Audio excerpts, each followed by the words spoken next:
Alright, so this is the part number. I got new shifter boot with the surround. Here's the new one.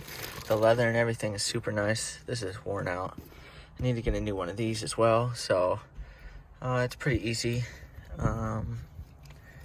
Just going to, takes a while. It's a lot of threads.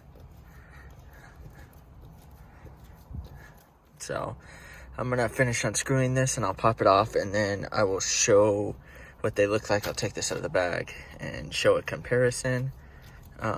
It's pretty easy. Once you unscrew this, you can just, mine doesn't lock in all the way in the front, as you can see.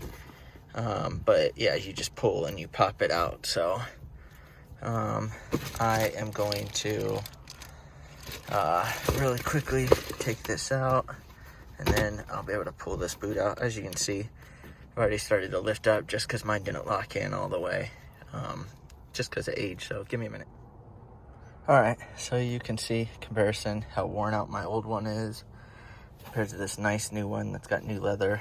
So I just need to get the e-brake boot next. So it's pretty easy. The back, it drops in, and the back right here locks in, and then you just push into the front area. So I'm gonna pop it on, and then I will show you what it looks like.